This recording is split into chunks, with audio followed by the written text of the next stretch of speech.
Throughout his career, Russian theorist Sergei Eisenstein posed many ideas about film. In his various essays, he presents notions on how to both watch films and how to create them. In one of these essays, titled Methods of Montage, Eisenstein lays out his ideas on 5 different modes of montage. These methods include metric, rhythmic, tonal, overtonal, and intellectual montage.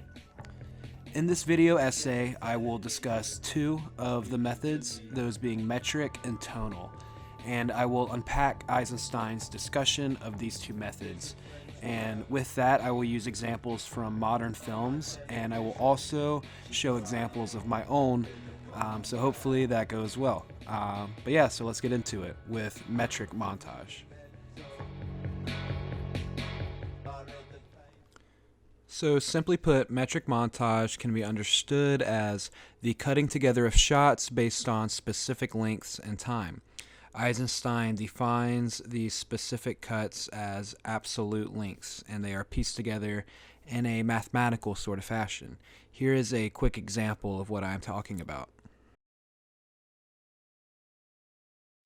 So as you could see from that example, these shots were put together based on their specific or absolute lengths, each about half a second.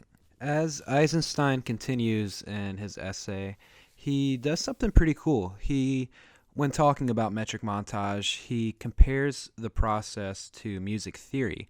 He says the absolute lengths are joined together according to their lengths in a formula scheme corresponding to a measure of music.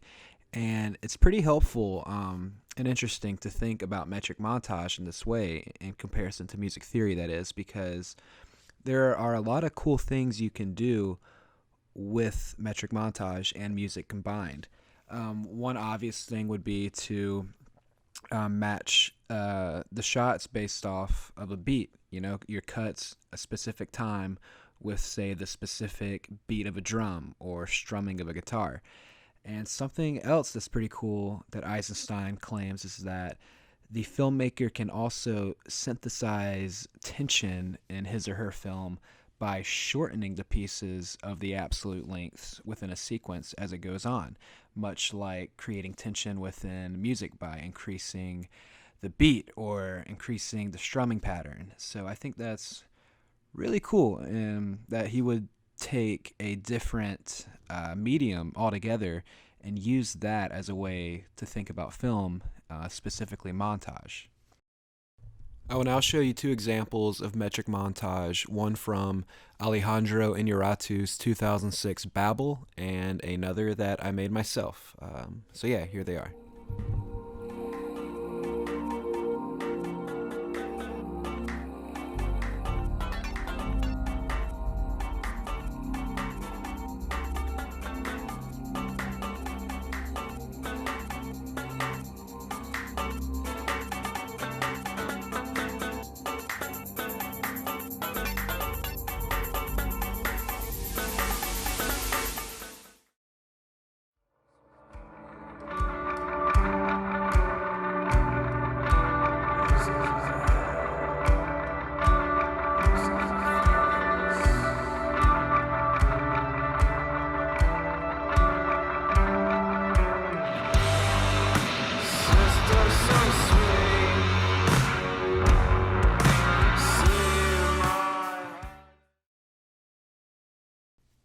Alright, so now it's time to discuss tonal montage.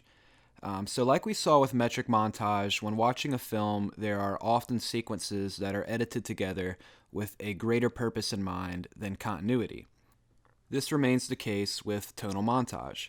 Under tonal montage, Eisenstein argues that movement goes beyond continuity purposes.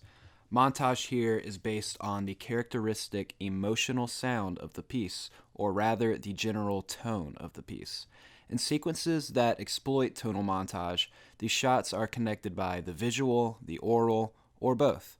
This unity of shots can go beyond visual or oral, showing connectedness through deeper emotions such as isolation, elation, helplessness, and everything in between.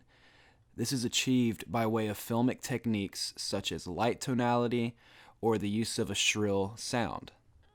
Another example of tonal montage can be seen in Christopher Nolan's Interstellar during Dr. Mann's betrayal scene. During this scene, we are presented with editing that parallels feelings of betrayal and fear for a lack of time. The cuts back and forth between McConaughey and Damon's characters with Chastain and Affleck's show the respective duos in similar blocking. These cuts highlight the feeling of betrayal that they are feeling. In McConaughey's case, the feeling of betrayal is surface level. Dr. Mann, played by Matt Damon, tries to kill McConaughey in order to save his life while also guaranteeing the death of the human species. The betrayal happening back on Earth with Chastain and Affleck is more deep-seated, however. Affleck feels betrayed by his sister, Chastain, for wanting him and his family to leave their farm, while Chastain feels betrayed by her father, McConaughey, for leaving them to die on Earth many years before. Along with betrayal, the feeling of fear from time running out is conjured with the help of tonal montage. During McConaughey and Damon's battle, we see a motif of dust swirling around them. This dust parallels the dust storm back on Earth that will sooner rather than later kill off the human race. This motif of dust, as well as the ticking clock incorporated into the score, perfectly represent feelings that both parties feel at the same time. Even though they are a universe apart, tonal montage connects the two parties emotionally. Now here's an example of tonal montage that I made. The cuts in this sequence symbolize a feeling of emptiness in our subject, Axel.